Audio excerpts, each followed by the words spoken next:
doctor said he believes the popularity has to do with the different flavors that are available and also the discreet appearance.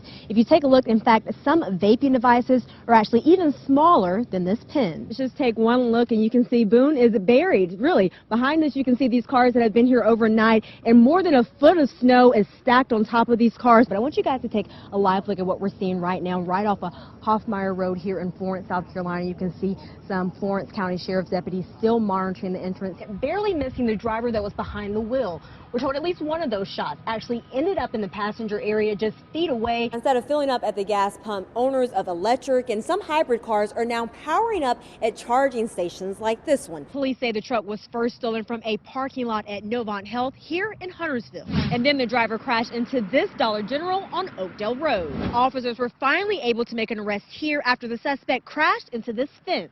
That teenager told me she was walking on the sidewalk along a Conference Drive when a man in a white vehicle pulled up demanding she get in.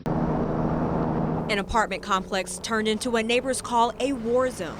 And it was a consistent rounds, 2-3 guns. Shimona Jones says she was the target of those rounds as she escaped down Winbrook Way. They came to kill. They wasn't coming just to shoot in the air. They came to kill. Jones believes the shooting may have been in response to an earlier fight between a group of girls.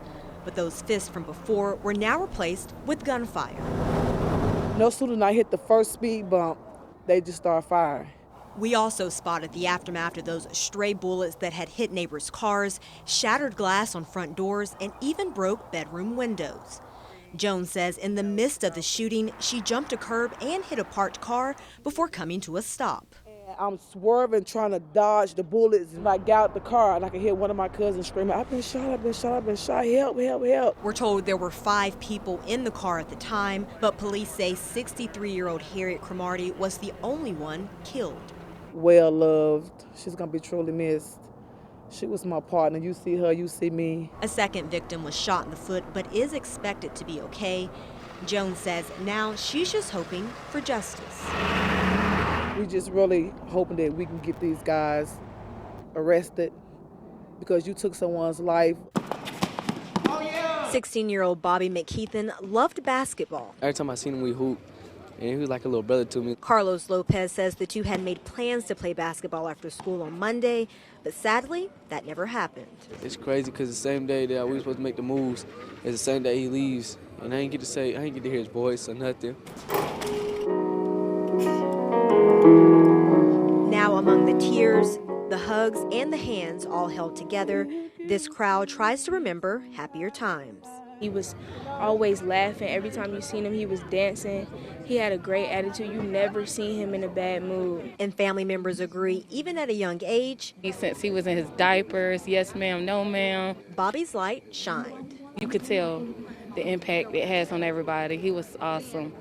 And I'm gonna miss him so much. As these illuminated balloons were released to the sky, they served not as a goodbye, but rather a reminder. At the end of the day, he might not be here physically, but he's here mentally.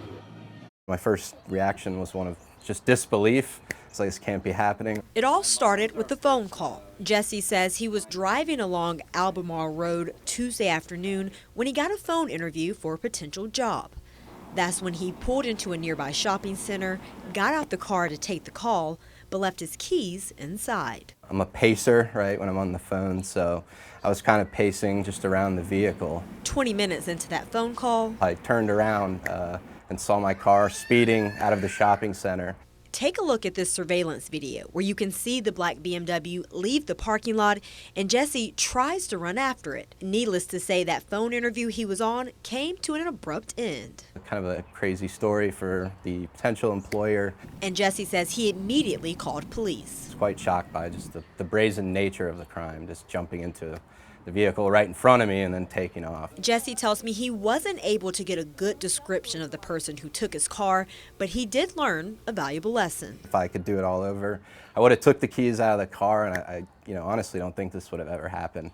So if there's a lesson to be learned, just take common sense precautions. And even though Jesse's car was stolen, he says he could be receiving another opportunity in exchange. I'm hoping if there's a silver lining in this experience, may get a good job out of it. It's the season for travel, and a lot of people are hitting the road. But if you're heading to the airport, prepare for the backup well before you reach the terminal. Pulling into the airport, it was bumper to bumper and many impatient people. We also witnessed that firsthand, both the sights and the sounds. 4:40 p.m., we started the clock. From the airport entrance to the arrivals terminal, it took us 43 minutes to get there. Leaving plenty of time, for sure. And we soon learned it's not just a wait for drivers. Take a look at this crowd of travelers all waiting for their airport pickup. I'm still waiting for the Uber. He seems like he's stuck somewhere. I had a long day. But at the end of the day, some travelers say holiday reunions like this one make it well worth it, especially for homecomings with those traveling from as far as Russia. It's great to be able to come home for the holidays. I mean, especially when you live in a really cold place like Moscow, it's awesome to come back to Charlotte, North Carolina, where you can wear shorts. Balancing the good with the bad. It's been a long day, but it was worth it. Briana Harper, Channel 9 Eyewitness News at 10.